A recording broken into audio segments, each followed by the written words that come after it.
figured with today being the deadline and this going on, I didn't even want to have to change it yesterday, so I made sure to take my time.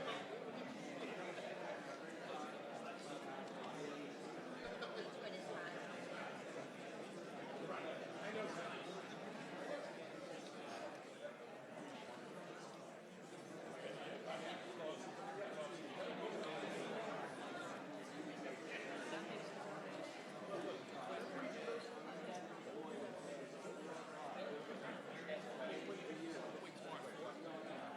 On Saturday, okay. Wow.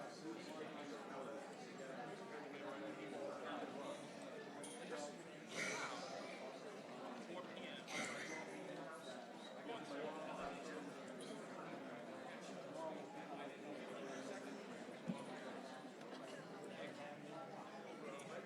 Right. We know. So think about it. I mean, even she's not used to it. I think more than anything. So, it just goes to show. Seriously, by working together. That will be able to.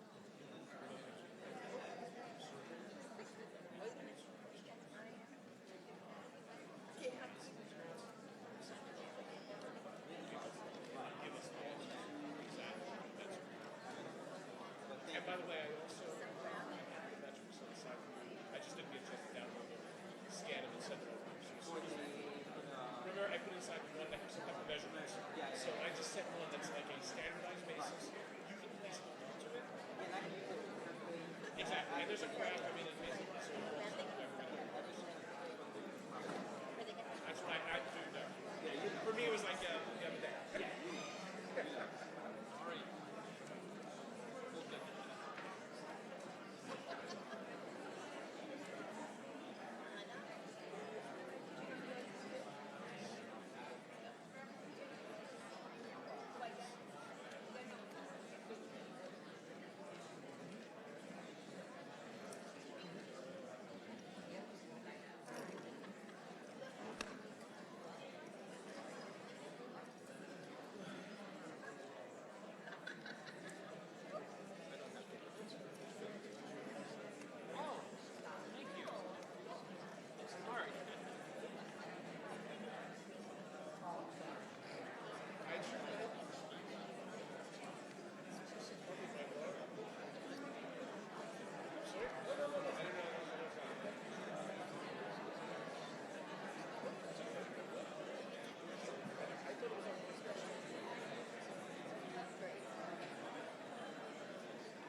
Hi, lady.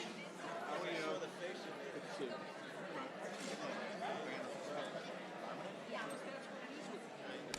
Well, here's what I... Okay, thanks. Yeah, I guess I'm going to the front row. Damn. Cat's up. Well, this chair is broken. Would you like to sit here? I just need to sit down.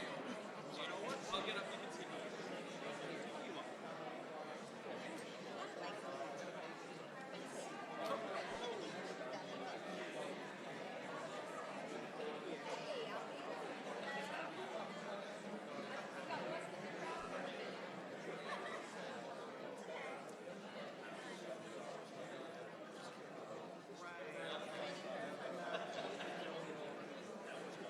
How are you guys?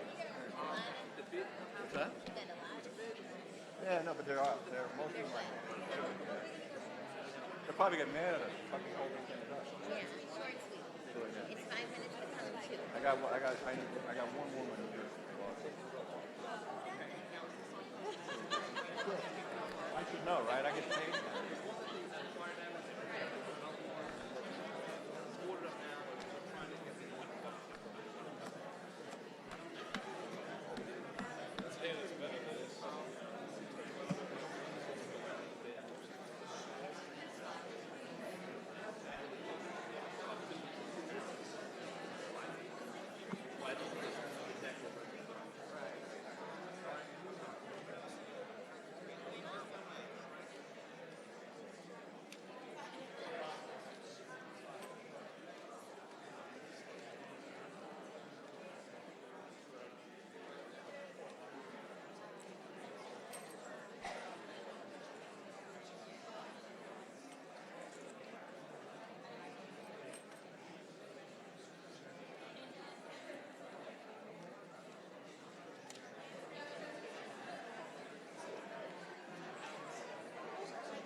It only took 6 years. I'm still trying to figure it out.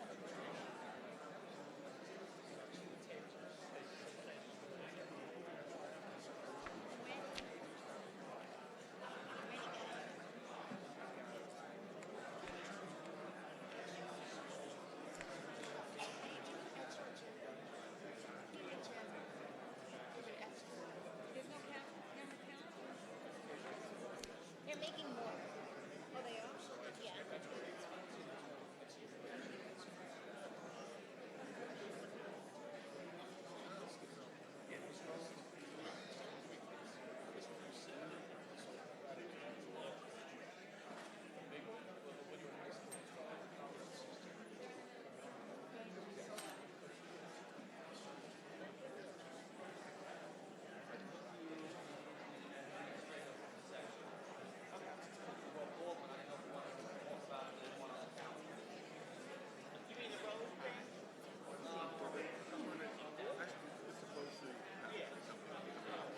We'll work it out. Okay, thank you. TOH it hasn't come down yet. I'll ask the child to come down to our office because our office handles everything prior to the board. But I don't know. That's something on the board. Lido replenishment of Lido Towers. That's not for this calendar. For September 4th. Has that come down yet? Supposed to be brought up. Is it a polling order? No, it's brought up. Meaning they're going to be discussing to discuss on September 4th. Is that what you mean? Well, that would be in this section. Wait, it's a forum? Yes, that's what it is. It's a public hearing? Right. Is that what it is? Well, I think it is. We're doing they're not replenishing in front of Lido Towers. They're talking about eminent domaining it. No, see? If it was on, do you have the calendar? I have the calendar. I didn't see that. That's how come I came up to ask you if you could help me. I didn't know if I missed it. That's not saying that it's, well, we haven't called it. Is it on next month? I don't see anything. Like Janine said, Well, I was told that, from the town of Hempstead, I talked to Sweeney's office. Where is That's not saying that it's not, well, it wouldn't be calling for next month. Good morning. I would like to welcome you all to this regularly scheduled town board meeting. For those of you who have never attended a meeting before, we will first have public hearings followed by an administrative calendar. There are meeting agendas available in the rear of the pavilion.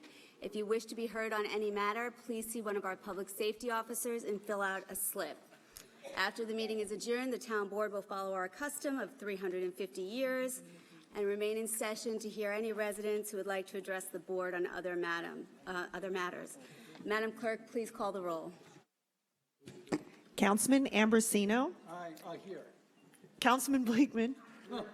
Councilman Diaz-Pasito. Here. Councilman Dunn. Here. Councilwoman King Sweeney. Senior Councilwoman Gooseby. Supervisor Gillen. Here. I now ask Councilman Blakeman to lead us in the Pledge of Allegiance. Please stand if you are able and join with me. I pledge allegiance To the flag of the United States of America and to the republic for which it stands, one nation, under God, indivisible, with liberty and justice for all.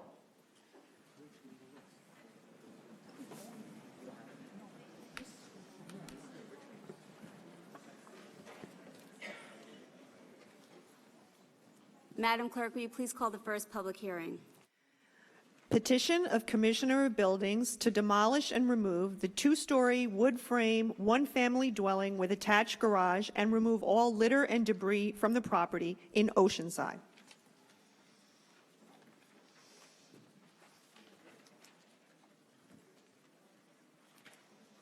I have one slip on this matter from Felix Procacci.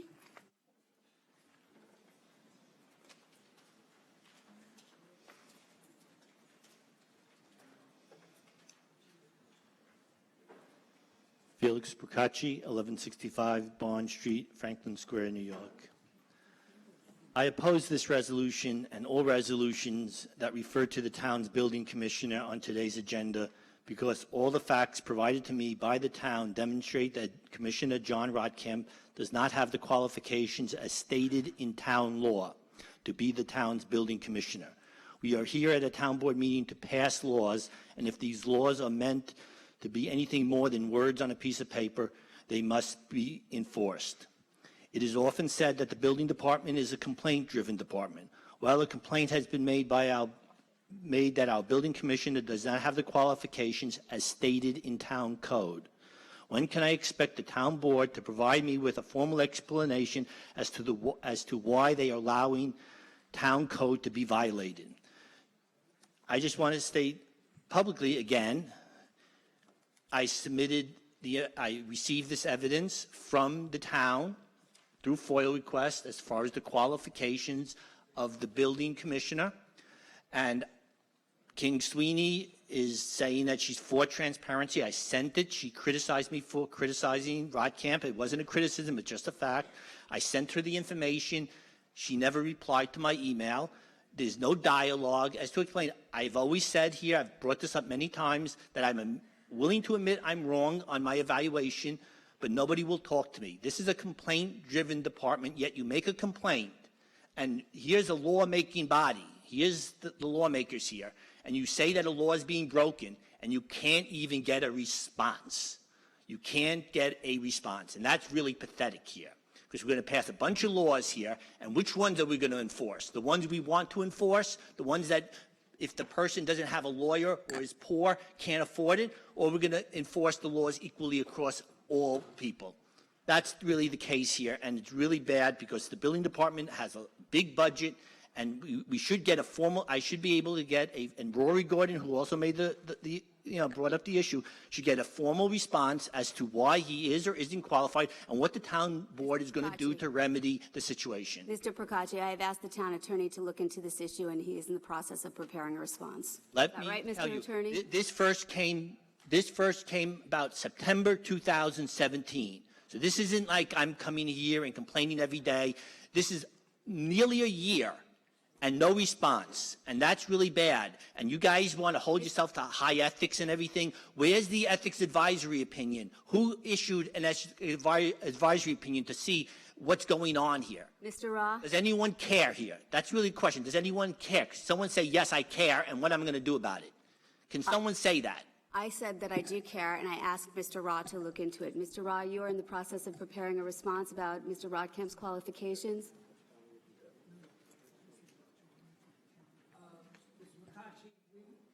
We will send you out within the next day or two another response showing that under the town law of the town of Hempstead, the building commissioner has the proper qualifications to serve in that office. Another, you never sent me one. I followed all the dead ends you put me in. You put the breadcrumbs there. I followed them everywhere you wanted me to go. You said it was civil service thing, so I foiled the civil service thing. You say it was this. I follow that. I do everything you tell me to do. I read the documents. I ask the questions, and everybody here is mute.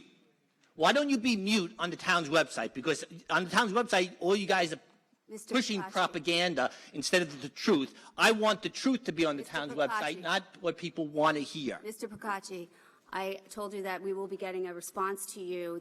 You're Accurate not really sticking response? to the subject matter of public hearing number 1. An accurate response. I want a response as to the commissioner's ability to do all these things. I'm not going to be annoying and just talk on every one of these where building commissioner Rodkamp's mentioned.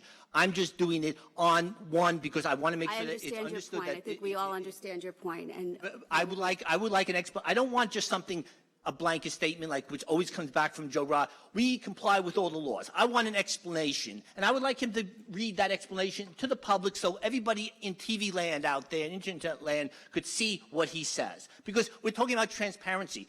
Erin King Sweeney's the queen of transparency. She's acting like she passed a transparency law. Great. I'm all for the transparency law. Speak out and say why it is. Explain all the documents in detail. Okay? And I got my Rob Astorino shirt. I'm not for Cuomo. Thank you. Felix, if I can. I would like to hear, on a side, when you have time, what you think the qualifications are, what you can, no, not now. And I want to know, did you read his resume? Yeah, I have it. I foiled. Extremely impressive. Extremely impressive. How can you knock a guy that's got so much background? But I want to hear you to me, face to face, go in the back room to preemptor, and you tell me where you think it's wrong. And because I don't like you coming and beating up on our. I'm not beating up on anyone. I'm beating people up that more you than him because you guys are letting it happen. I criticize the cop more than the criminal. If the cop looks by and lets the criminal get away with it, I'm more critical of the cop than the criminal. Do me a And favor. first of all, Rodkamp's not a criminal, and he didn't do anything wrong.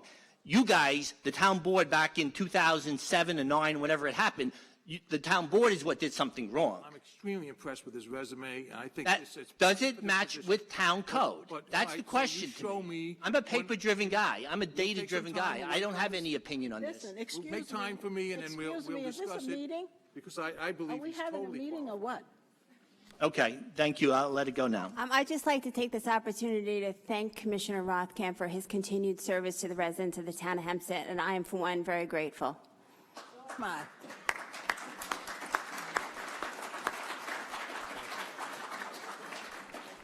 I do not have any other slips on public hearing number 1. We didn't, Sure. the public hearing number 1 didn't even get taken, he wasn't even on that subject. It was a different subject he's doing. The people should do what they're supposed to stick to the subjects. Rory Gordon, Hauppauge, New York.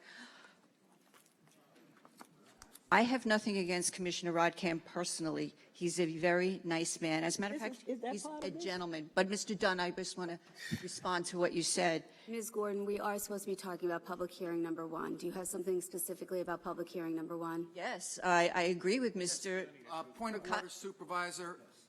Unless we're going to talk about this Oceanside resolution, I think everybody's out of order here. Let's stick to the agenda and talk about Oceanside if you have something about Oceanside. This is about Oceanside. It's not about the building commissioner.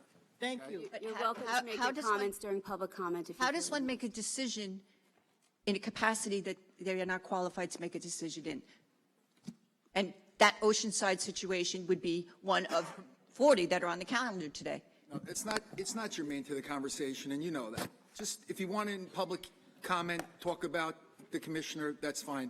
But we have an agenda to get through, and quite frankly, you're out of order. Thank you. Are I y'all agree going to with be you. here She today is for out of public order. comment? Are y'all going to be here? I know you're going to be here. Is everybody going to be here for public comments day? Okay. Erin? Yeah. Okay. Mr. D'Esposito? Always am. Okay, great. I do not have any other slips on this matter. Is there anybody else who'd like to be heard on public hearing number 1? Hearing none, may I have a motion on this item? Supervisor, I move that the public hearing be closed and the petition be granted. Second the motion. Madam Clerk, please call the roll.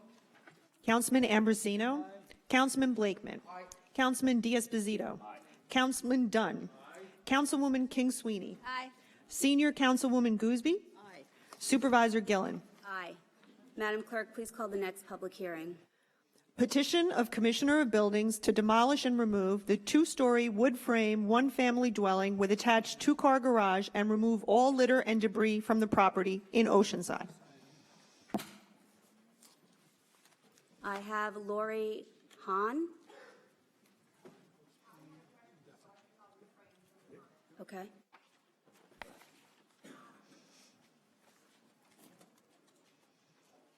Judd Odzer?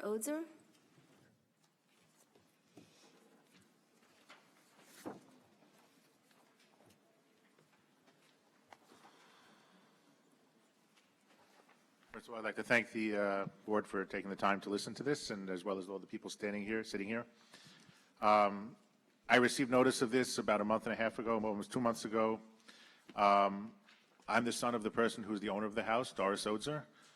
My mother has been in and out of hospitals and nursing care facilities, assisted living facilities, rehab facilities for the last several years, since my brother, who untimely passed away, actually around the time when she also fell ill. The house has always been a place that my mother continuously wants to come back to, and as such, the exterior of the house has been well maintained, and quite a bit of money has been spent on maintaining it to look well and look good.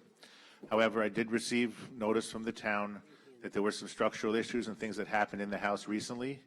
I have been speaking with the town and trying to resolve these issues. I've spoken to architects, I've spoken to builders, I've spoken to restoration people. I've literally spent my entire summer so far working on this to try to resolve it to everybody's satisfaction. I've even spoken to several people about purchasing the house because again, I don't live here, and it may be difficult for me to do the work, but I would love to be able to rebuild it and to fix it to the town's satisfaction. Again, I'm just basically asking, I understand the situation, I'm asking that I receive additional time. I've spoken to many people. It's not like selling a pack of chewing gum. It takes a long time. People have been looking at the house, both for the purpose of restoration and for the purpose of possibly selling it. I'm weighing both. I've been in contact with the building department. They've been very gracious in working with me. And once again, I'm just asking that there be additional time granted to be able to carry out these avenues. So, sir, if I could just ask you a few questions. How much time do you need?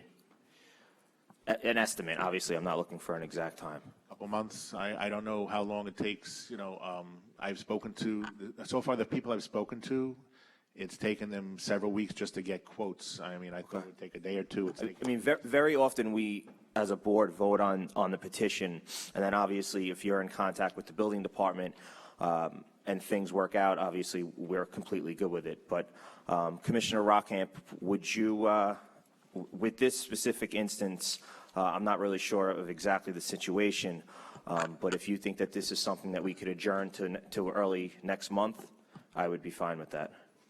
Good morning, Supervisor, members of Town Board. Councilman, my recommendation would be not to adjourn it. Okay. Would be to go ahead with this hearing. However, I did speak with him, and we told him we would give him time, as long as he's working with us, to remedy the situation. Sir, are you good with that? As long as it's a reasonable amount of time, Yeah, Commissioner, if you have a circumstance where somebody, the owner of the property, has a serious illness and they've been in the hospital, I think that warrants granting a little extra time. So if that's the case with his mother's illness, we can go ahead and pass this now with the understanding that you'll work with them, even if it's over the usual 30 days, and maybe you'll report to Councilman D'Esposito before taking any action. Would that be okay? Absolutely. And just for the record, we always give people more than 30 days as long as they're working with us. If they're showing good faith that they're proceeding with something, we always give them the time that they need. Yeah, and sir, I will, before you leave, I will get you in touch with Kathy from my office.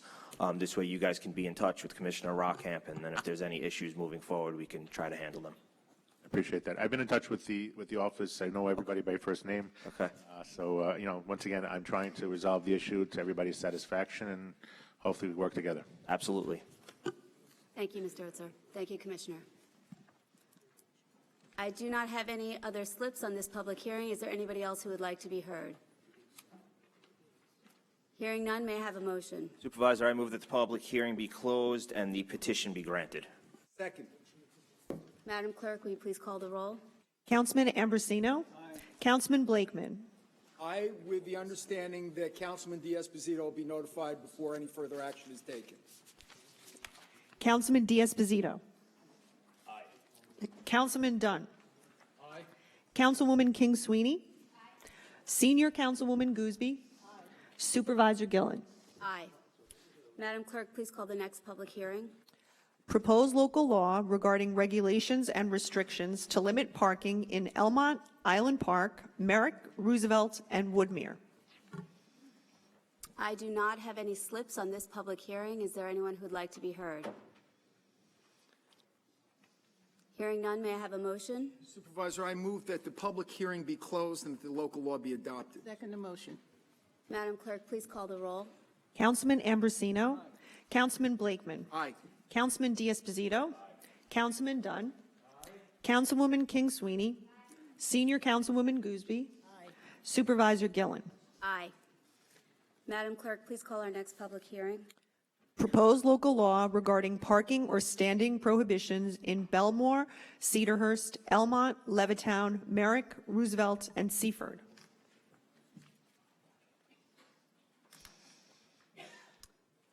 I have Vincent and Cher Scaccia.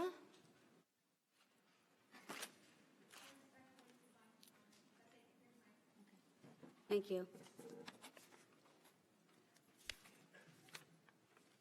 Mike Fichtelman.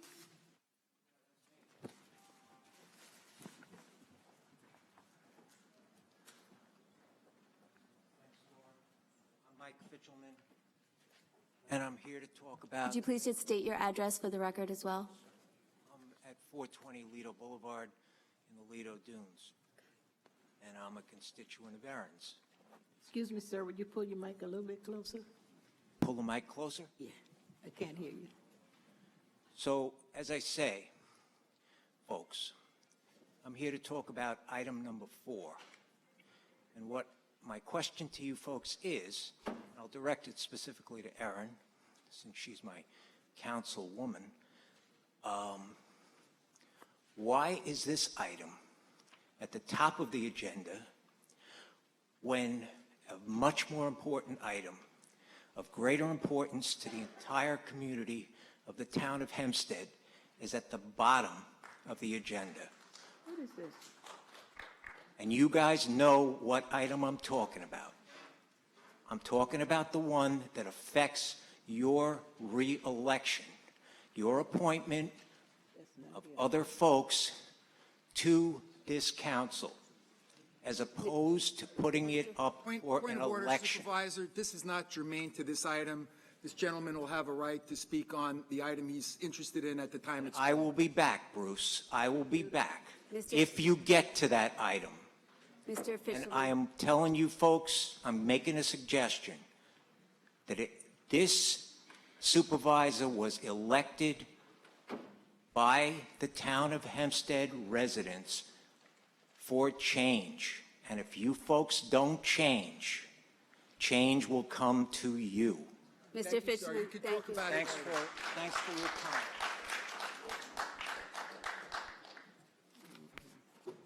I do not have any other slips on public hearing number 4. Is there anybody else who would like to be heard on this public hearing? So he's gone. I don't know. Hearing none, may I have a motion? Madam Clerk, will you please call the roll? Councilman Ambrosino is not here. Councilman Blakeman? Councilman Diaz-Pasito? Councilman Dunn? Councilwoman King Sweeney? Senior Councilwoman Gooseby? Supervisor Gillen? Aye. Madam Clerk, please call our next public hearing. Proposed local law regarding arterial stops in Seaford near Valley Stream. I do not have any slips on this public hearing. Is there anybody who'd like to be heard? Supervisor, I move that the public hearing be closed and that the local law be adopted. Second. Madam Clerk, please call the roll. Councilman Blakeman? Councilman Diaz-Pasito?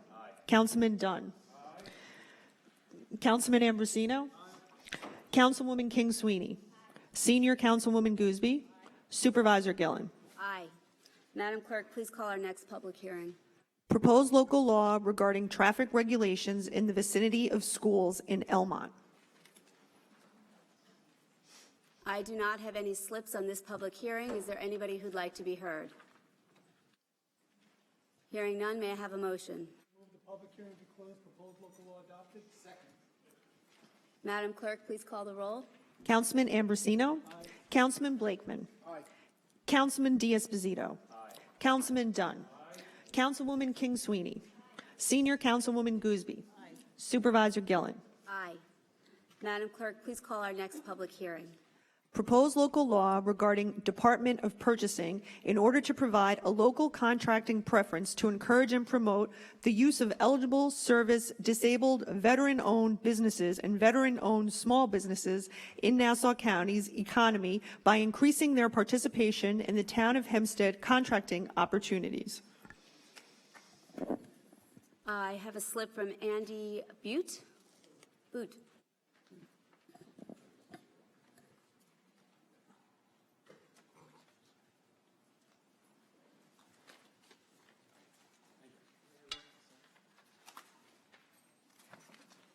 My name is Andrew Booth.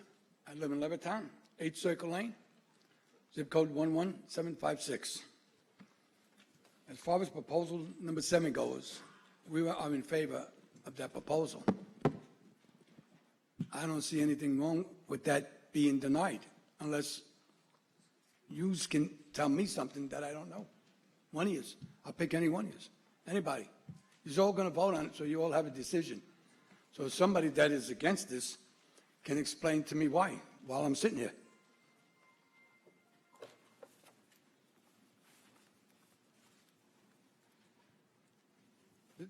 I missed the beginning. Why what?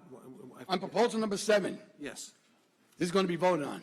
yes. I would like to know from somebody that's against this. There's nobody against it, from what I understand. I think the whole board is in favor of it. Okay, so then I could have stayed home. We got to get, Mr. Dunn, we got to get a teletype where you can send me a can across the street from me, and we can talk back and forth, because I could have saved gas coming in. It's good to see you anyway. This was brought to our attention by Ms. Meriday, and I got to give her all the credit. And shame on us for not doing it earlier, and God bless you, Ms. Meriday, and thank you for coming and speaking, Mr. Booth. No, I was wondering why you all had stone faces when I was looking at you. Well, it had Another nothing item, to I do just with want to this. thank everybody on this board. Oh, we didn't vote yet, sir. No. Okay, then vote, and then I got. And I really would thank Mr. Dunn, Councilman Dunn. He really has pushed this. We did have a press conference. It didn't get, I think Newsday did not pick it up, neither did Channel 12. But we did have one. Okay. Councilman Dunn does more for No, we did have a press conference, Ms. Meriday, way over a month ago. Well, we had it. We didn't have it here. All right. But it's what we wanted. That's what he wanted to do because you asked, so we're doing it. Thank you, Okay. Mr. Booth. Thank you for your comments. All right, he's waiting for us to vote. Go ahead, Mr. Dunn. Thank you. Yes, is there anybody else who'd like to be heard on this item? Ms. Meriday. The person that gave us the impetus for it would like to speak, Ms. You want to sit Meriday. at this mic here, because I get something to love. About this country. Go ahead. Yeah. You serve this country, so it's definitely about you and all those who Right. serve and continue to Right. serve. Thank you. Mita J. Meriday, Baldwin resident. Again, it's nice to know that now in 2018, after a number of years of trying to push something along these lines and being told that the town didn't need it, it's interesting that it's now upon us. But again, with all due respect, I was not invited to wherever the press conference was held. I was not included in the discussion with regard to the actual language for this bill. I am happy, but it is a start. And I am still, and I will continue to be unsatisfied until we can fully address the comprehensive needs of our veterans in the township as well as in Nassau County. Because in looking over Chapter 62 of the Department of Purchasing, I still have questions. Again, this makes for nice photo ops, but when the rubber is still not meeting the road, if we're still not putting in specifics that can help to build service-disabled and veteran-owned businesses, when New York State in total only has a listing of 500 service-disabled veteran businesses in its own database. I'm talking about New York State, and Long Island has the largest veteran population in the Northeast Corridor. Something is still not right. So, as those who told me that because now everyone wants to give me connection to this bill, well, some people have said either it should be in my name or I should have been paid for the work that I did to get it done. However, let's get to the specifics. Under Chapter 62, Department of Purchasing, the organization division duties are broken down into administrative division and planning division. Does that mean that there are going to be some changes that regard to outreach and support services? I do want to commend Councilwoman Erin King Sweeney and Councilman Dennis Dunn for what I heard with regard to the Veterans Job Fair, that I was also very instrumental in encouraging them to initiate. But initially I asked for a jobs fair and a contracts fair so that we could identify and start a benchmark as to what veteran businesses we already have in the township, and then to develop the methodologies to build those businesses so that they can vie for the million-dollar contracts within the township as well as within the county. And I did bring this up with the county legislators yesterday. The county and the town must work together. Nassau County has a $3 billion budget, and I don't even remember what the number is for the town's budget, but I know that issue is coming up soon. The fact that we have no percentages with regard to veteran business inclusion is a problem for me. So again, for me, this could just be another photo opportunity, because the Veteran-Owned Business Act that I was instrumental in getting on the county rolls is still gathering dust from 2014. So needless to say, this is a start, but trust me, my agitating for veteran businesses so that we can reduce the increasing rate of veteran unemployment and the flight of our young veterans who are getting great education at our colleges and universities but cannot get a job or start a business to stay here to raise their families, or our senior veterans who are living in fear in their homes of foreclosure. So we have a lot of work still to do. So fine, don't invite me to the press conference. I'm good with that, because I'm going to still be out here in these domestic trenches to get the work done so that our veterans who have served in combat and in fields where they got no appreciation will finally get all that they deserve when they come home, besides just the parade and a pancake breakfast. I thank you for your time, and you will be hearing from me again later. Before you leave, Ms. Melvin, you mentioned the Veterans Job Fair. Now, there were 75 vendors there, you want to call them, or businesses that were looking for employees, veteran employees. There was over 300, by 11 o'clock, over 300 veterans.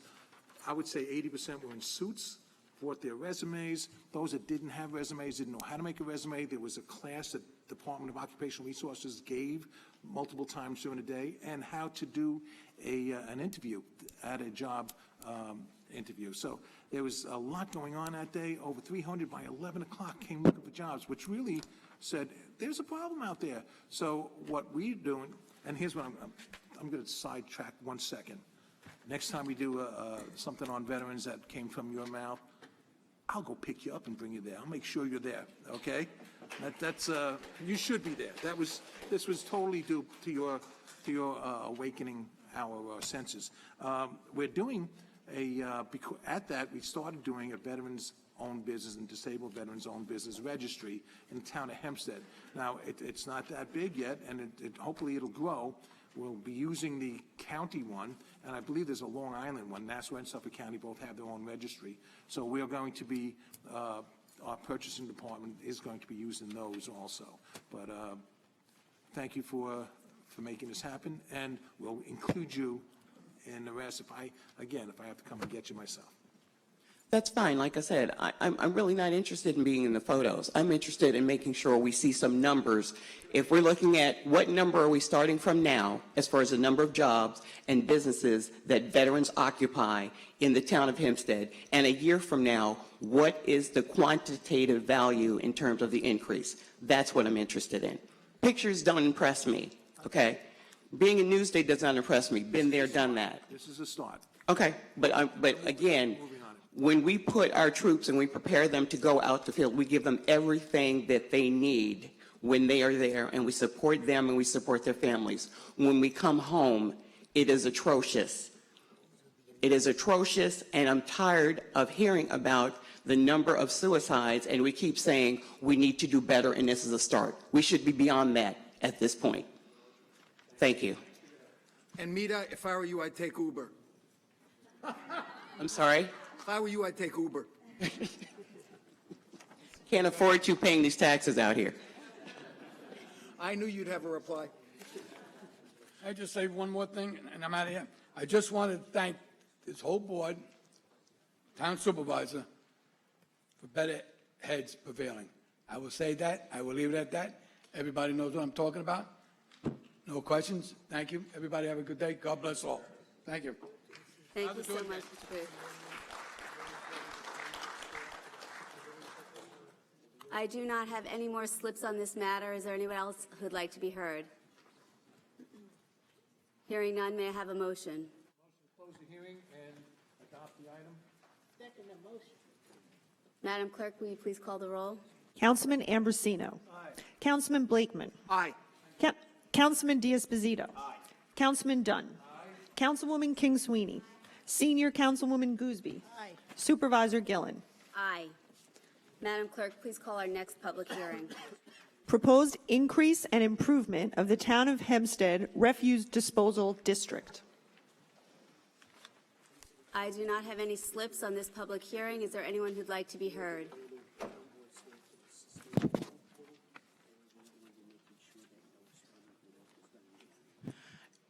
Mita J. Maraday, Baldwin resident. Just needed some specifics because the supporting documentation was a little unclear for me. Are we talking about expanding, creating another facility somewhere, or what exactly are the specifics? Commissioner Pritchard? Is he here?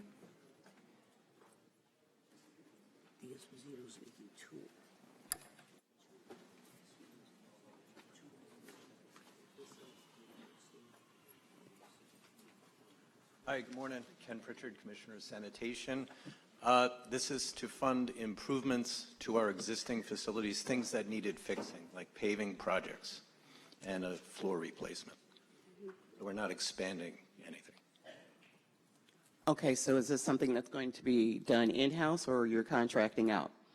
Probably contracting out, yes. Okay, and will this contracting, this outreach process, now that we have this new procurement component in place, how will the service-disabled and veteran-owned businesses be included in this designation for these types of projects? So our standard procedure is to advertise it in the town website as well as the standard town publication. The new procedure is to give preference to veteran-owned businesses should they bid. Okay, but the preference component requires some type of additional support service to reach those individuals or that constituency to let them know about this particular contract or this particular opportunity. Again, to establish this, again, this is what I said earlier, just to put this on paper to say, hey, we're here, you know, in a closed room type of thing, is not going to increase opportunities if you are not now engaging those entities who have a direct connection to that particular and up to this date underserved constituency. And again, I'm back to my original concern that this then becomes just a photo op and the opportunities and the access to the opportunities are being withheld from those who can benefit from them, who have served our country. So now that that resolution has been voted on, that preference is in place and will be used in terms of awarding contracts that qualify to veteran-owned businesses, to local veteran-owned businesses. So that preference is already now in place. Again, I understand that. And having been involved with developing not only policy but procedure as it pertains to New York State and the private organizations, particularly the National Minority Supplier Development Council, that it's not just about on paper, it's about in process and procedure. So, for example, if you have these contracts and you have these contract opportunities, then you need to expand your outreach to those outlets and the media that can get directly to these organizations and individuals. The same way the town clerk is now looking at broadening the access to resources to those who have, you know, second languages. So before, when everything was just in English, those who were Spanish-speaking residents could not access it. So now you're having access to those through a language procedural change. This is what I'm saying. If it's just going to be on paper, don't waste the fact that the tree has already been cut. Make it count for all and make it comprehensive, because you're not changing anything. Madam Supervisor, if I may. Now that the item 7 has passed, it's the intent to have purchasing hold a seminar. We're going to reach out to everybody who's on the New York State list, as well as anybody who was on the federal list as far as veteran-owned businesses or service-disabled-owned businesses. We're going to explain the new law. We're going to explain how our procurement process works, where to find our contracts, things like that, so that these opportunities now become more aware and more accessible. Okay. It was just interesting that Nassau County had a workshop about service-disabled veteran-owned businesses, and they were telling them about the New York State contracting process the same day of the Vets Job Fair and Career Fair. So I am hoping that the county and the town can work a little better and more efficiently. And if you need to find a model, because clearly no one seems to understand, maybe 10 years later, what I'm saying, you might want to check out the MTA Small Business Federal Program, where they have things like a chief diversity officer, where they have programming that talks about mentoring and bonding. Again, if we're not building the businesses right where we live and where we pay the taxes, again, there are only 500 quote-unquote certified service-disabled veteran-owned businesses in the New York State database. Ken Williams supervises that program. I know him well. And the majority of those companies, so you can pull that list in all you want to, actually have a satellite office in New York, but they don't live and they're not headquartered in New York. They come from Pennsylvania, West Virginia, and all of those other locations that made millions of dollars on our backs, particularly following Superstorm Sandy. So if we're going to be about change, then we need to be about real change. And I am speaking on the specific issue that is on the table in case someone may think that I am out of order and this is not what this meeting is about. And I'm getting up before my time expires for now. Thank you. Thank you, Ms. Maraday. Is there anybody else who'd like to be heard? Hearing none, may I have a motion? Move that the public hearing be closed and the item adopted. Second. Madam Clerk, will you please call the roll? Councilman Ambrosino. Aye. Councilman Blakeman. Aye. Councilman Diaz-Pizito. Aye. Councilman Dunn. Aye. Councilwoman King Sweeney. Senior Councilwoman Gooseby. Supervisor Gillen. Aye. Madam Clerk, please call the next public hearing. Proposed increase and improvement of the Bowling Green Water District. I do not have any slips on this public hearing. Is there anyone who'd like to be heard? Hearing none, may I have a motion? Move the public hearing be closed and the proposed improvement to the Bowling Green Water District be adopted. Second. Madam Clerk, please call the roll. Councilman Ambrosino. Councilman Blakeman. Councilman Diaz-Bazito. Councilman Dunn. Councilwoman King Sweeney. Senior Councilwoman Gooseby. Supervisor Gillen. Aye. Madam Clerk, please call our next public hearing. Proposed increase and improvement of the East Meadow Water District. I do not have any slips on this public hearing. Is there anyone who'd like to be heard? Hearing none, may I have a motion? Motion to close the hearing and pass this item. Second. Madam Clerk, please call the roll. Councilman Ambrosino. Councilman Blakeman. I don't know where he is. Councilman Diaz-Bazito. Councilman Dunn.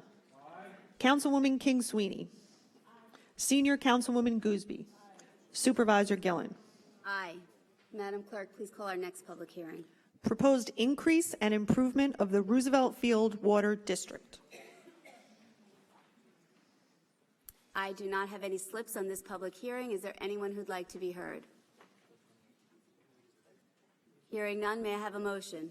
Move the public hearing be closed and the proposed improvement to the Roosevelt Field Water District be adopted. Madam Clerk, please call the roll. Councilman Ambrosino.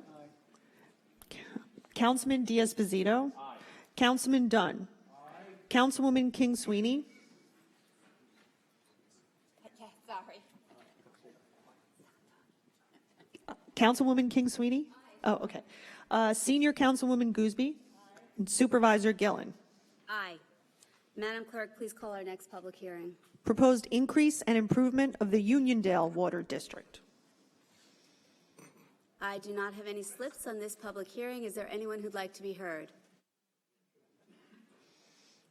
Hearing none, may I have a motion? Oh, I'm sorry.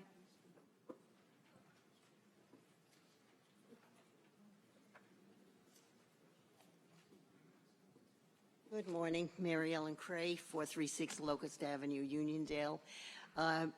Do I recall that this is for painting of the tower?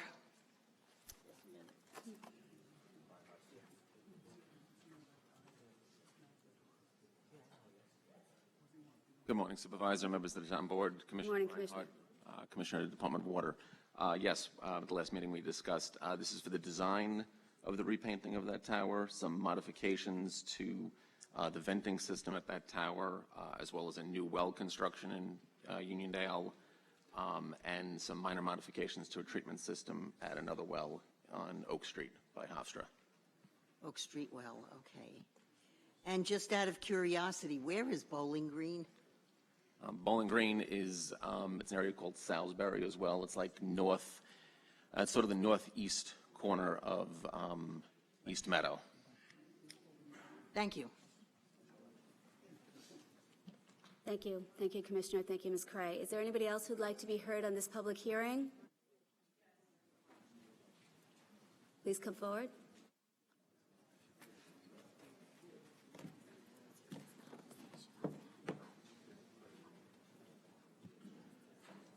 Good afternoon, Pearl Jacobs, representing Nostrand Garden Civic Association in Uniondale. Commissioner, when you stated minor modifications regarding water treatment, can you expound on that, please? There's a filter system at the well on Oak Street. The filter system's been in place for over 20 years. There's an under-drain system inside of it. Next time we change the media, we replace the piping system inside that filter. And this is the only well in Uniondale that requires that modification? There are 2 wells there that go through the same system. Okay. Thank you. Thank you. Is there anybody else who'd like to be heard on this public hearing? Hearing none, may I have a motion? I move that we close the public hearing and pass the resolution. Second. Madam Clerk, please call the roll. Councilman Ambrosino. Councilman Diaz-Bazito. Councilman Dunn. Councilwoman King Sweeney. Senior Councilwoman Gooseby. Supervisor Gillen. Aye. Madam Clerk, please call our next public hearing. Proposed increase and improvement of the Town of Hempstead Park District. I do not have any slips on this public hearing. Is there anyone who'd like to be heard? Hearing none, may I have a motion? I move that the public hearing be closed and the proposed increase and improvement of the Town of Hempstead Park District be approved. Madam Clerk, please call the roll. Councilman Ambrosino. Councilman D'Esposito. Councilman Dunn. Councilwoman King Sweeney. Senior Councilwoman Gooseby. Supervisor Gillen. Aye. Madam Clerk, please call our next public hearing. Proposed increase and improvement of the Town of Hempstead Street Lighting District. I do not have any slips on this public hearing. Is there anyone who'd like to be heard? Hearing none, may I have a motion? Make a motion, we close the hearing and adopt this item. Madam Clerk, please call the roll. Councilman Ambrosino. Councilman Blakeman. Councilman D'Esposito. Councilman Dunn. Councilwoman King Sweeney. Senior Councilwoman Gooseby. Supervisor Gillen. Aye. Madam Clerk, please call our next public hearing. To consider authorizing the Town of Hempstead Sanitary District Number 6 to sell at auction surplus machinery and equipment. I do not have any slips on this public hearing. Is there anyone who'd like to be heard? Hearing none, may I have a motion? I move the public hearing be closed and the item be adopted. Second. Madam Clerk, please call the roll. Councilman Ambrosino. Aye. Councilman Blakeman. Aye. Councilman D'Esposito. Councilman Dunn. Councilwoman King Sweeney. Senior Councilwoman Gooseby. Supervisor Gillen. Aye. Madam Clerk, please call our next public hearing. Proposed amendment of Section 336 of Article 33 of the Building Zone Ordinance of the Town of Hempstead entitled Gasoline Service Stations in order to permit the use of coin-operated air compressor units for the inflation of tires at gasoline service stations, except that compressed air must be provided at no charge in cases of emergency. I have a number of slips on this public hearing. First, we have Chris Daniello.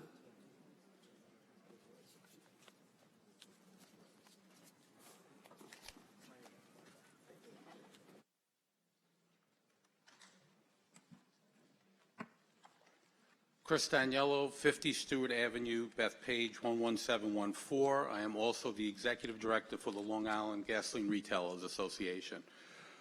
We're opposed the forcing stations to provide free air because when this law was enacted in 1978, the technology didn't exist in vehicles that every car has a tire pressure monitoring system.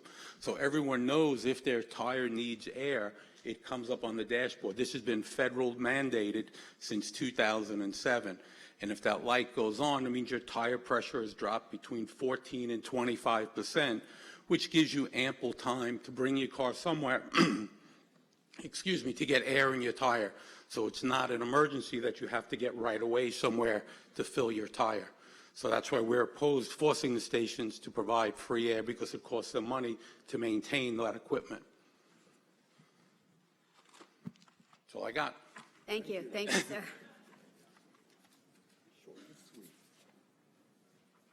Bill McCabe, Sr.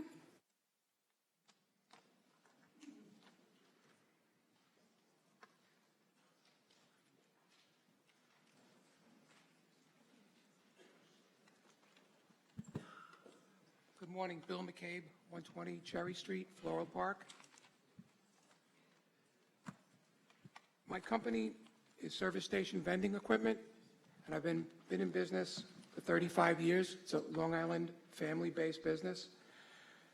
With 35 years, I've been providing this service to the town of Hempstead and the rest of New York and other communities. I have 35 employees, many of whom live in the town of Hempstead, including myself. My company manufactures right here on Long Island and installs and maintains coin-operated compressed air and vacuum machines.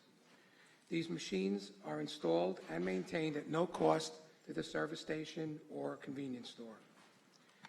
These air and vac machines are available for customer use 24/7, even if the facility is closed.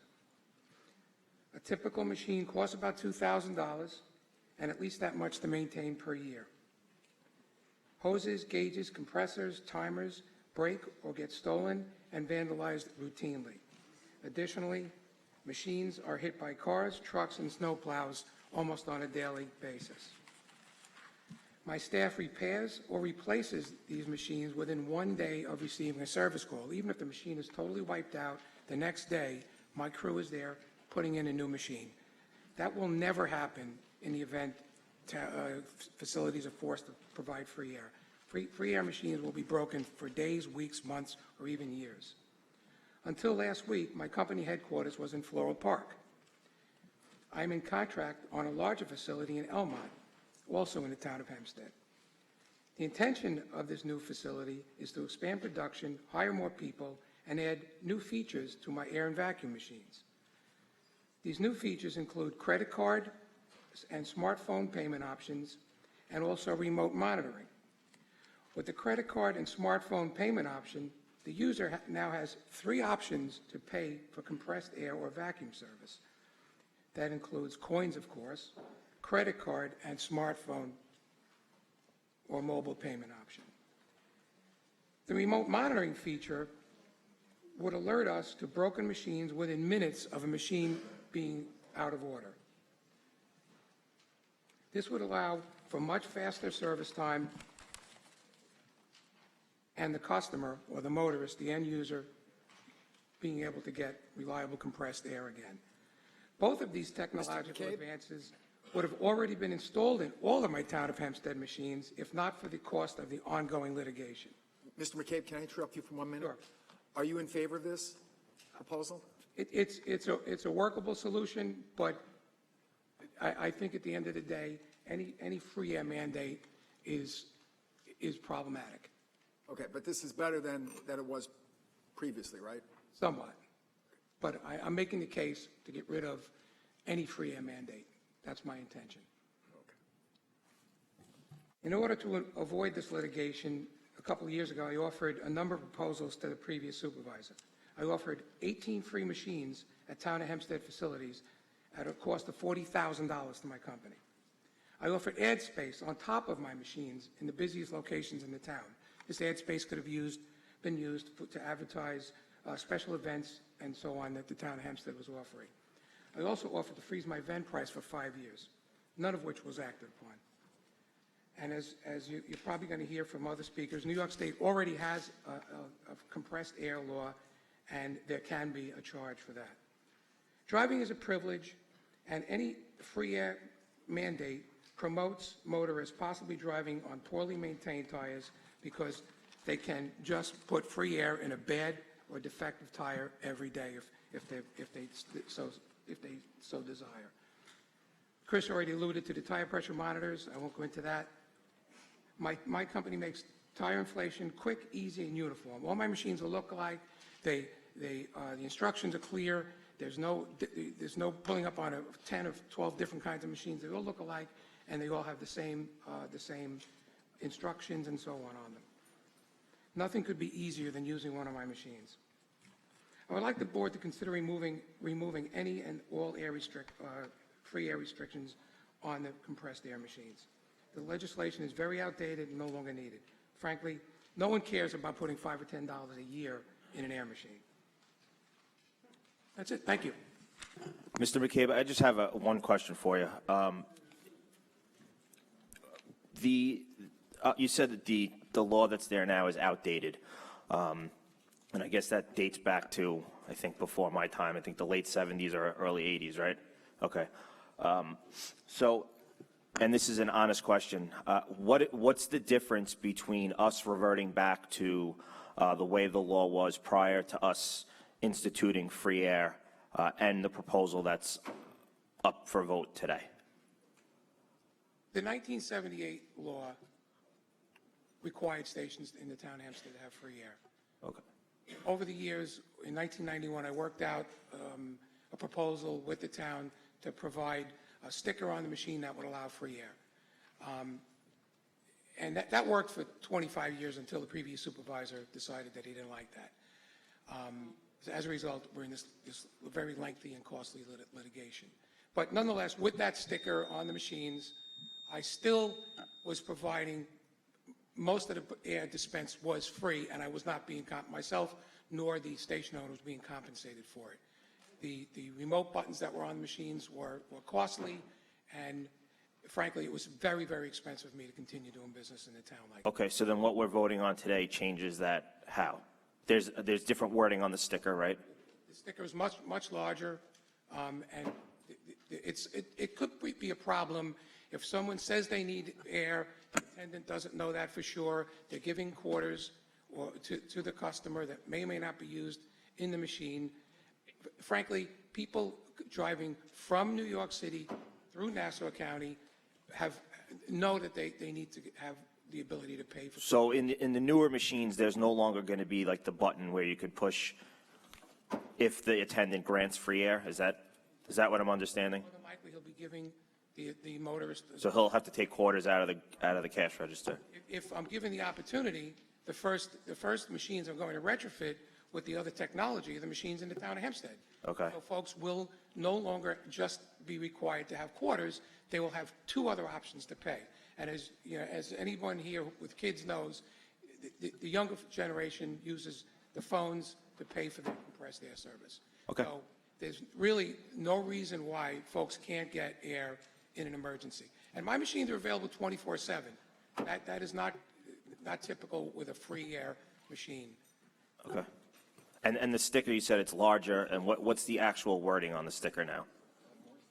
And I don't know what the exact wording is. Okay. I'll ask Mr. Regina. He'll get it for us. That's no problem. Okay. Thank you very much. Any other questions? Thank you. Thank you, Mr. McCabe. Next, we have William McCabe Jr.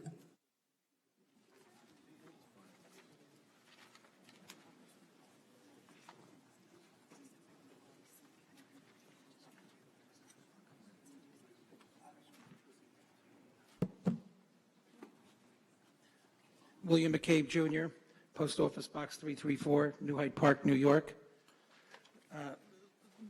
The law that's being voted on today is suitable and works for the industry to some extent, and it's arguably much better than being completely restricted by what the former supervisor wanted. I encourage the council members to vote on this law that's being proposed today. Councilwoman King Sweeney is often posting on Facebook and Twitter and so forth to encourage people to frequent local businesses, nurseries, pizzerias, and toy stores and so forth. And our gas stations and our gas station owners that are here with us today are also local businesses. And I encourage Erin King Sweeney to support them as well. Councilman Blakeman, you've expressed your disinterest in the previous law and that you thought it was that it jeopardized small businesses in the town. And I hope that you'll vote on this one as well today to maybe have a little bit of money going back into the pockets of our gas station owners who are struggling paying the taxes, some of it $80,000 and $90,000 a year, making 2 or 3 cents a gallon on the gas that they sell. Mr. Ambrosino, I encourage you to vote on it today too, to help us in our district. You're our council member. We've spoken to you about this and told you how important it was to us. And Councilman D'Esposito, you had expressed some concerns about the emergency and the issues that might arise of somebody not having the money or not having the ability to put air in their tires or whatever the case. I hope that every motorist on the road is capable of putting air in their tires and, having $1 in their pocket to get some gas or get some air or brake fluid or whatever it is. That being said, though, there are provisions in this law that's suitable to you, I hope. The gas station business has changed quite a bit over the years. Arguably, the free compressed air laws are just about as obsolete and really should not have been on the books since Ford stopped making the Pinto. Years ago, stations were called service stations. These gas stations were service stations. They would check your oil, they would check your windshield washer fluid, they would put gasoline into your car for you, they would check the pressure in your tires. Those sort of things don't happen anymore. So the industry is changing. There aren't the pumps and the tanks or the pumps and the air compressors that are there to be able to provide free air.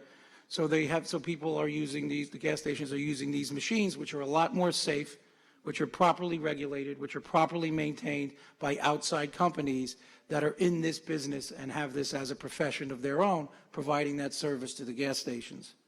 The gas stations have changed and they're becoming more of a convenience and more of a quick, easy in, easy out. And people are paying for that convenience. And air is compressed air is just slightly that. People are buying coffee and cigarettes and electronic phone chargers and phone accessories in gas stations. They're not going there anymore to get their cars serviced and looked at the same way. So we need to provide air in a way that's able to be repaired and fixed. Mr. McCabe, a wise judge once told me as a young attorney that when you're winning your case, you should rest your case. I hope I'm winning my I case. think you made your point. I hope that's the case. I hope that we're winning, and I would appreciate everyone's support today. Thank you. Thank you, Mr. McCabe. Next, we have Ralph, I'm sorry, Bombarderi.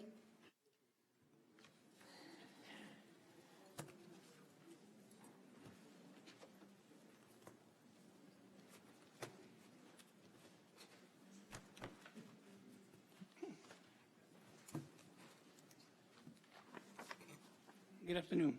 My name is Ralph Bombardier, 372 Dowdy Boulevard, Inwood, New York, 11096.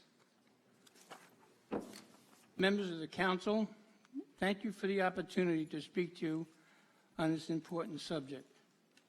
The subject of making compressed air available to the motoring public has been an issue for years. I'm the executive director of the New York State Association of Service Stations since 1979, of which the Gasoline and Automotive Service Dealers Association is an affiliate. I began at this position as a lobbyist in Albany, working on bills that would affect our industry with legislation. We have offices both in Albany and Inwood, New York, and we represent service stations and repair shops from Buffalo to Montauk.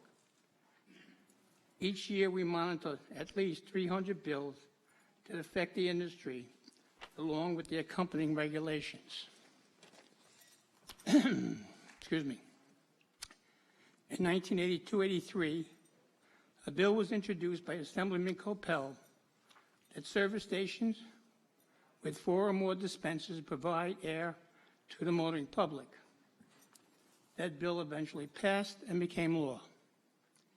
Each of New York's 61 counties gratefully accepted the law without problems, action or amendments except one. Laws in this one county have resulted in lawsuits, lobbying efforts, and public relations battles that was and still is a needless expense in both sides, and will continue to be so.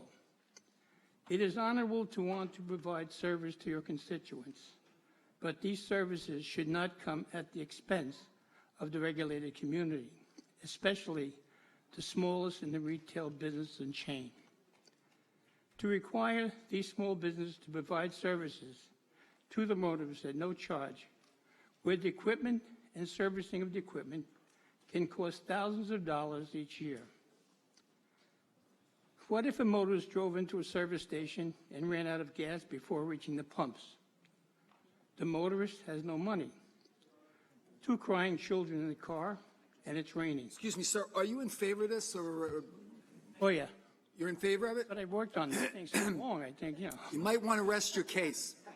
Huh?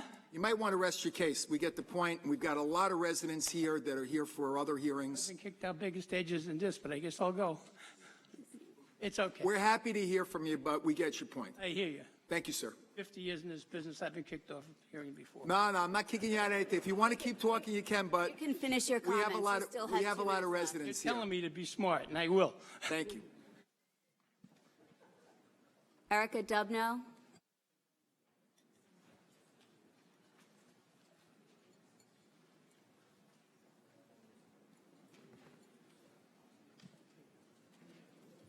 Good morning. I'm Erica Dubno, Farringer and Dubno, 767 3rd Avenue in New York. I represent all of the trade associations, GASDA and LEGRA, that you heard from today, as well as Mr. McCabe and Service Station Vending. We are here to clarify a few things. The first thing is that there was a reference that the current law that exists now, and I think it was Mr. D'Esposito said it, or Ambrosino said it, that is the 78 law. I just want to clarify that on July 3rd, there was an ordinance, a resolution that was passed by this board, which we absolutely appreciate. That resolution rescinded the 27 law. However, we're concerned about that for a number of reasons. Number one, it's our understanding that under the doctrine of legislative equivalence, you cannot rescind a law with a resolution that was not noticed and there was no public hearing. I believe you're right. I believe that was improperly rescinded. It was not procedurally correct the way that was done. Okay. That's why we're having the hearing today. Okay. So we want to just clarify that that the 78 law is not currently on the books. The 2017 law was rescinded. The second thing is that we do not believe, as my clients have all mentioned, that the law, any law in New York, any law in Hempstead is required because it's preempted or at least governed by the state law. The state law covers the entire state. There's a consistency there. However, I just want to point out, we have a lawsuit pending right now in the court. The court has found in our favor twice already. The judge, Karen Murphy, granted us a preliminary injunction enjoining the town from enforcing the law based upon her belief that we have a likelihood of success on the merits of our argument relating to the preemption doctrine.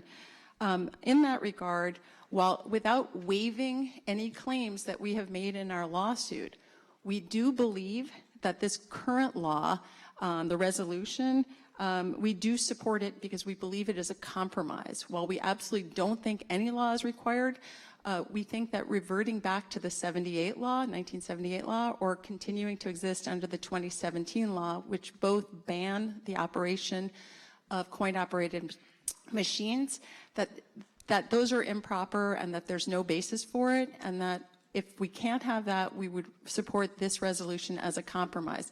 What it does is it reduces the fines and penalties that can be imposed. Under the current law, the 2017 law or the 1978 law, these small business owners can receive a fine of $1,000 for the first violation or up to $10,000 for a third violation within a 5-year period of time.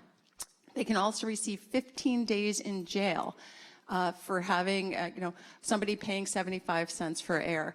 Under the proposed resolution, those penalties are substantially reduced. So we do think it might accommodate our Eighth Amendment claim, which relates to the cruel and unusual punishment and excessive fines. We're here to work with the town. We want to do everything we can to try to resolve this issue. We think it's costly litigation. The town has already paid tens of thousands of dollars to outside counsel to have this law and to continue litigating it. But we will continue litigating it unless something changes. Thank you. Thank you, Ms. Dubno. Mike, I'd like an understanding. I thought that if we pass this, that would settle the litigation. That is correct. Okay. Thank you.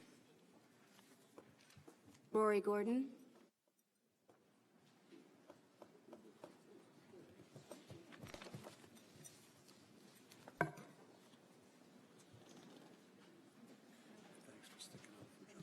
Rory Gordon, Hauppauge, New York. I still don't understand where in state law or in the town code, can the building department regulate pricing? Did I miss it? I don't think we're regulating pricing. A, we are correct on the law, and B, I'm not going to comment on pending litigation. Okay.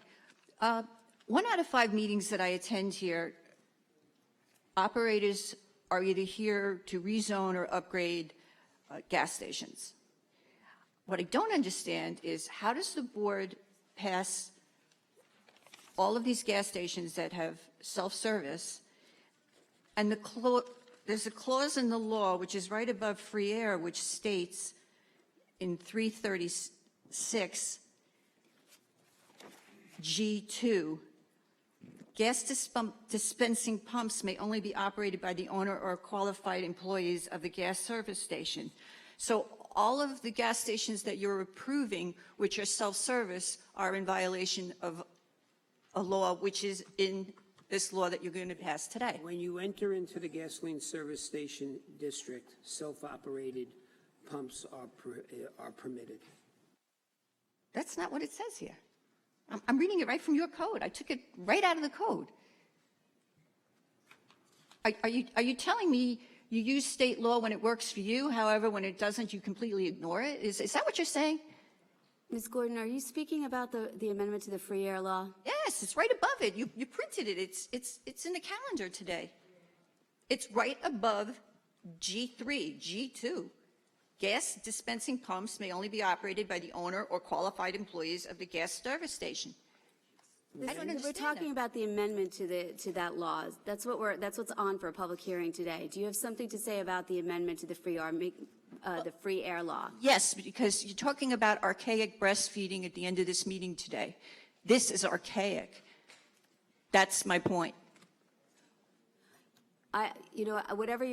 I'd be happy to look into the provision of the code that you think is archaic and look into it and see if it needs to be updated. Do you have anything to say about this particular amendment? Yes, I would like for the town to get this off the table. It's cost the taxpayers over $75,000. And I didn't hear anybody speak today that's got a problem with free air other than the people that are involved. And the only ones that are making money now are outside counsel. And that's just not fair to the taxpayer. That's why we worked hard to work out a resolution so we could stop paying legal fees, both for the gas station owners and for the town of Hempstead, because it's obscene how much money we've wasted already on this law that a judge has already said we're not likely to succeed in enforcing it. Well, you used that logic hopefully with me because you're way over $1 million on my litigation. And that's terrible to spend this kind of money, whether it's $75,000 or $1 million. If you guys, if it was your money, you personally, you'd be looking for solutions to a lot of these cases instead of supporting outside counsel, which the residents are not even aware of, that we've spent, well, you made us aware, thank you, $1.2 million on outside counsel and then $1.3 million on outside counsel. But that's about it. Thank you. Thank you, Ms. Gordon. Lawrence Cooley.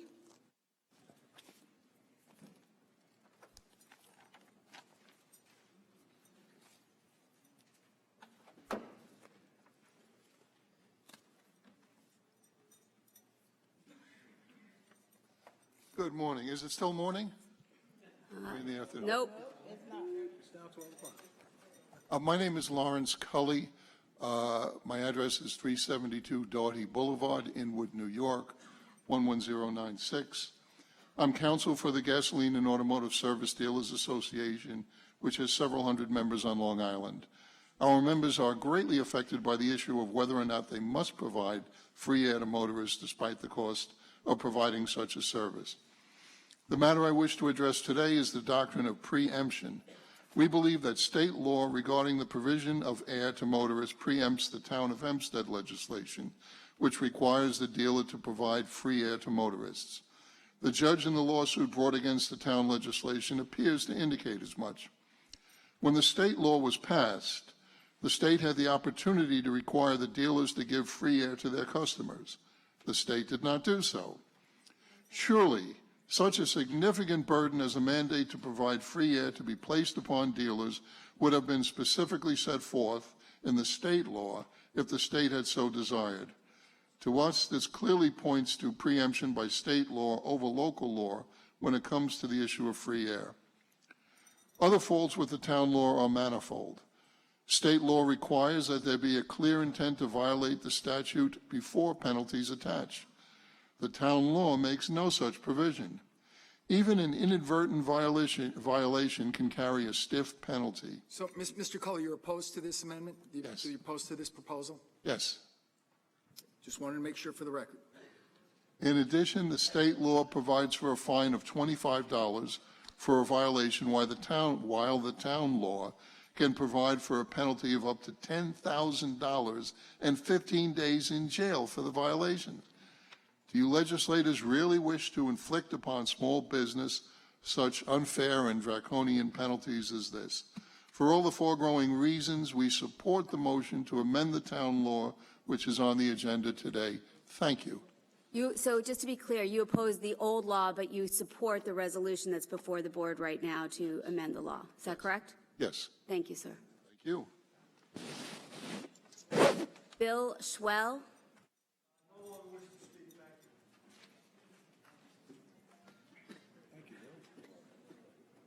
Carol Hoffman.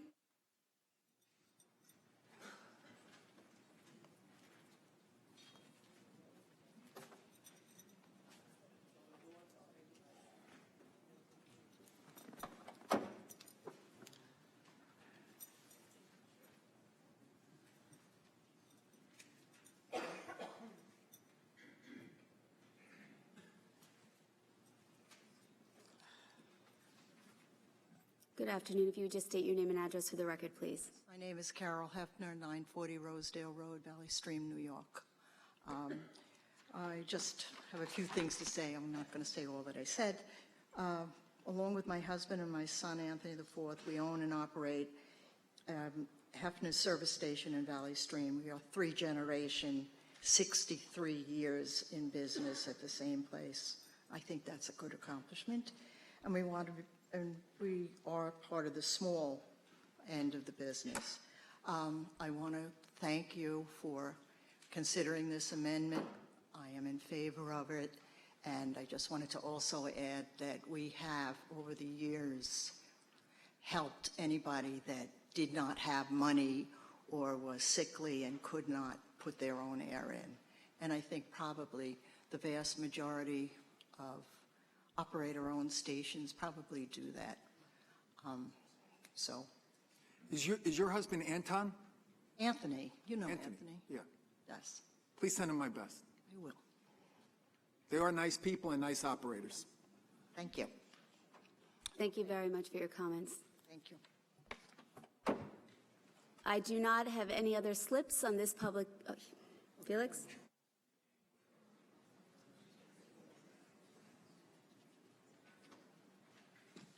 Felix Procacci, 1165 Bond Street, Franklin Square, New York.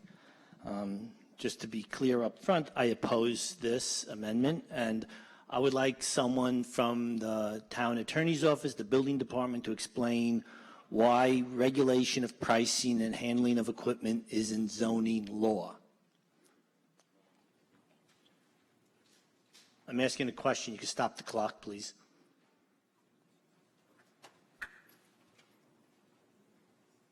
Under its zoning powers, the town of Hempstead has the ability to regulate certain things. We have a gasoline service station district. In order to become a member of the gasoline service station district, there are certain restrictions and rights that the town puts on gasoline service stations. It's done under the zoning power. Yeah, but there is nothing. I read the entire zoning law for the state of New York. I read the entire zoning law for the town of Hempstead. Except for this particular place where you carve it out, there is no provision in the framework of the zoning law.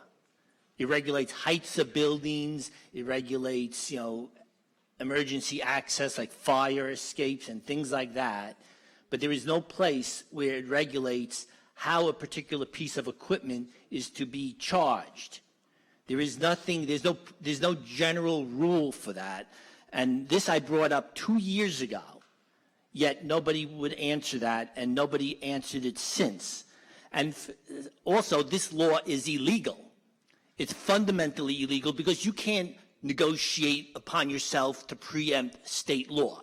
You can't come to an agreement with me and say, okay, me and you, we'll bypass state law because we two agree with each other. We get a town board to bypass state law.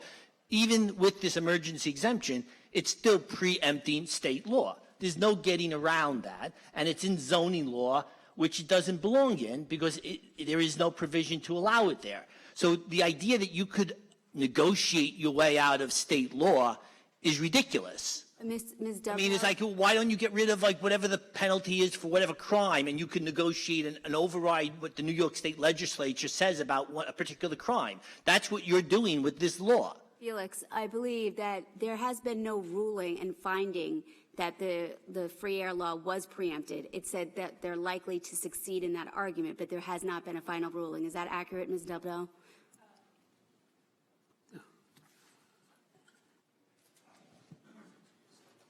Erica Dubno, the judge issued a preliminary injunction, and she said that there was a likelihood that we would succeed on our preliminary injunction argument about preemption.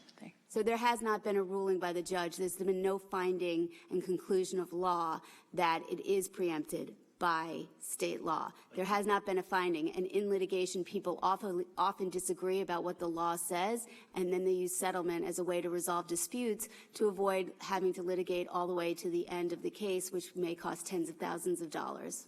State law is silent on the price of air, on compressed air. It's silent on that. And when I read the law, and what lawyers have told me, when a law is silent on an issue, then it's allowed. If it doesn't specifically say it's prohibited. So we could, this board has chosen to spend probably $75,000 in outside counsel, but I'm sure all the time allotted for all your inside counsel running around doing, putting so much effort into this, probably well over $100,000 into this. And you never answer the fundamental question. Why does everything have to be litigated to death when it's obvious?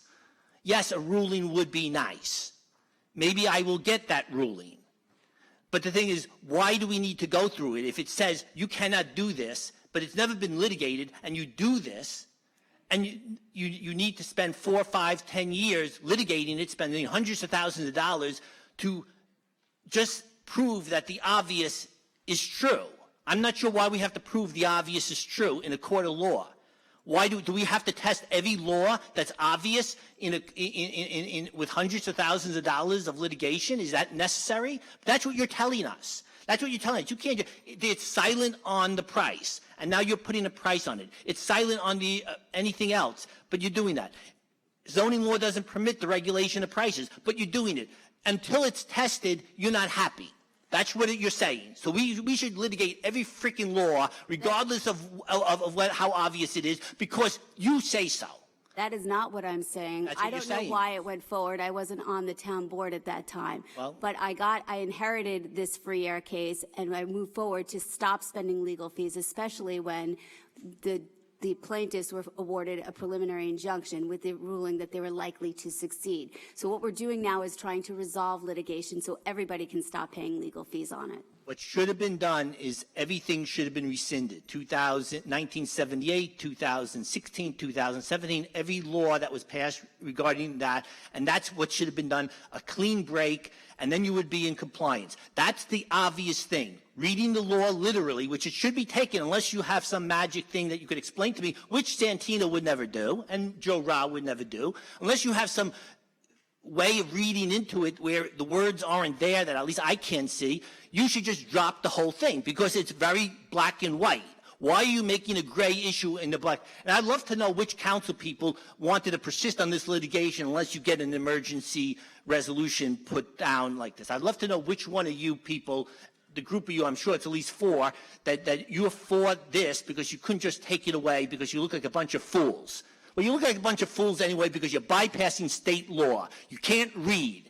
And you're not willing to admit that you were just wrong in voting for this thing. because you had a brown-nosed Santino last year, and you all did that, except for Gillen. Thank you. Just for the record, Supervisor, Mr. Procacci is incorrect on the law. Just for the record, Joe Raj is incorrect on everything he says because all he does is defend the Republican point of view, and that's it. And he's a Republican leader in Franklin Square. He will never go against the town board on anything, and he shouldn't be in charge of this board. Mr. Procacci.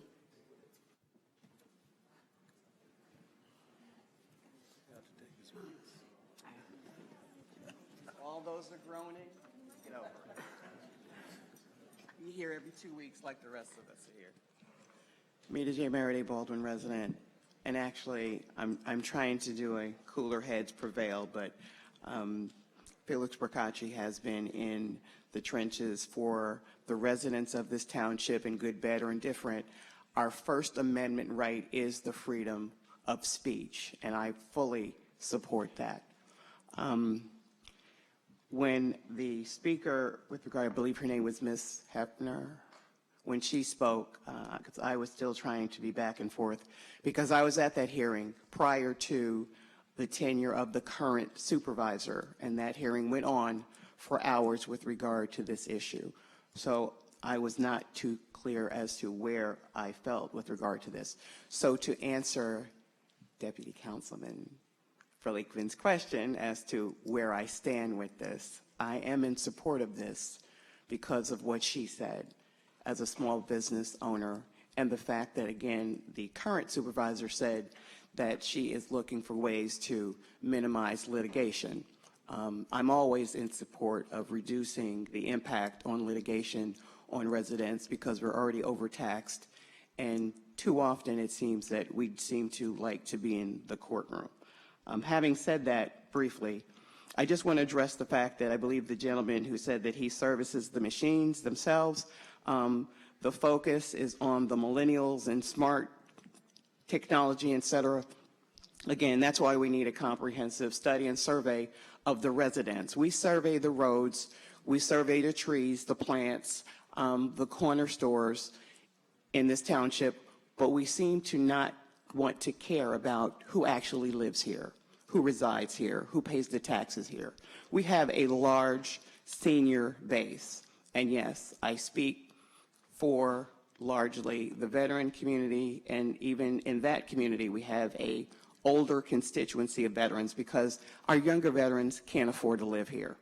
But we have to take those things into consideration. Secondly, many of these smaller service stations, whatever you want to call them, gas stations, run through convenience stores, are being taken over by big business. Just around the corner, you can see the framework. I don't know if it's going to be a Bolo or 7-Eleven, but those are pretty much the only two choices. Where is the regulation as it pertains to them if they're going to be providing gas with regard to this issue as it pertains to air? Hopefully somebody can answer that question. And again, seniors and those of us like myself, my car is not within the year 2000. So for the gentleman who said, well, everybody's car has the technology, I prefer to pay my mortgage versus a car payment. So I can't tell when my car is out of air, but I do think that my front tire does need some. So if anybody wants to help me out, I appreciate it. But let's just look at the facts as far as the older residents, if we're going to be doing things with these facilities. And yes, a lot of that equipment does get broken. It is vandalized. And I myself have had issues where the coins are not, the machines are not working. And if that operator is closed and someone needs air in the middle of the night and can't get it or can't vacuum out from a situation, what happens then? So again, I'm in favor of this, but let's again look at the total picture. Let's look at the marketplace, and let's make sure that all the accessibility to this equipment, even in the face of an emergency, is made accessible for all of the residents of the township. Thank you. And thank you for saving us some money in litigation, because I'm really tired of all these settlements, okay? Let's do some progress. Thank you. Thank you, Ms. Merriday. I do not have, oh, one more.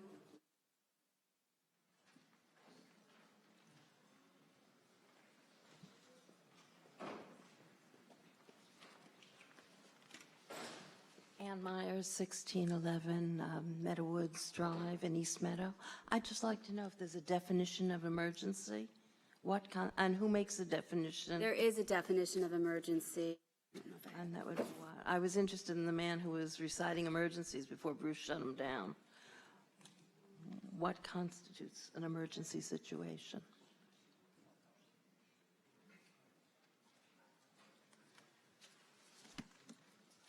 Mitch Piddick, counsel to the supervisor.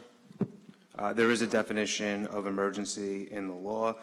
That term is defined, it says, as used in this section, the term emergency shall include a user, customer, or patron's financial inability to pay the cost to obtain compressed air under his or her current circumstances.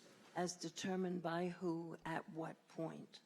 There's also there's a few rebuttable presumptions in the law. So to assist the person who's working at the gas station in dealing with the situation and the particular customer, I could read it to you if you want. It's in the law, or I can give you a copy of it. Either way. Whatever you prefer. Well, whatever is going to be before the vote. Sure. Subsection E says, in making a determination with respect to a situation where an emergency is asserted, the following shall create a rebuttable presumption that an emergency exists.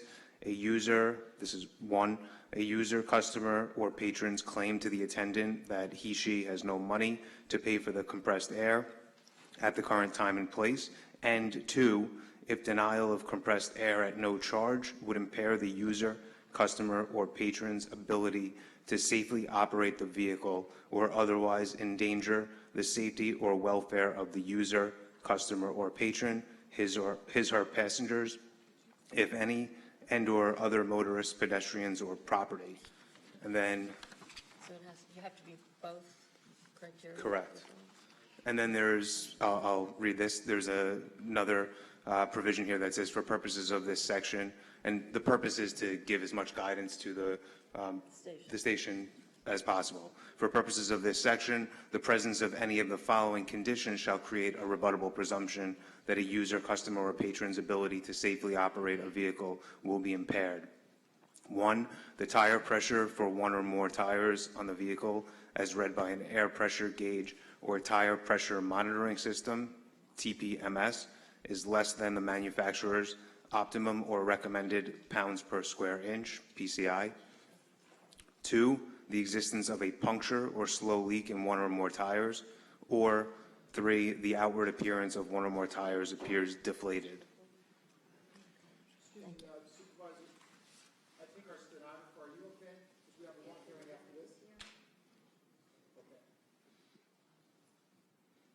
I hope that answers your question.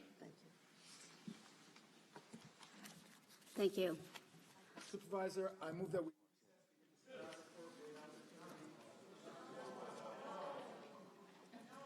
She needs a break.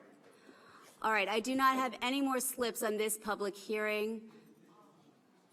So is there a motion? I move that the hearing be closed and that the item be adopted. Second the motion. Madam Clerk, please call the roll. Councilman Ambrosino. Councilman Blakeman. Councilman D'Esposito. I would like to actually explain my vote. First and foremost, I want to commend the McCabe's for their advocacy of not only their industry, but their family business. And speaking with colleagues on the board and caucus, I stated that I was willing to go back to the law as it was stated in 1978. From 1978, my time on the town board, which is a short time, I've never really heard any of the issues that are being described today and have been described over the last year as an issue with the law from 1978. It seems like it's only become an issue following the 2017 law that was passed by the town board. And quite frankly, I am not comfortable with the wording. I do commend my colleagues on the town board for finding I guess a happy medium with those involved, but with those items stated, I vote no. Councilman Dunn. I vote aye. Councilwoman King Sweeney. Aye.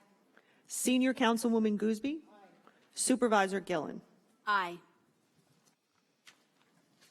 Now, we have many, many slips for the next public hearing, so we need to take a short break for the stenographer.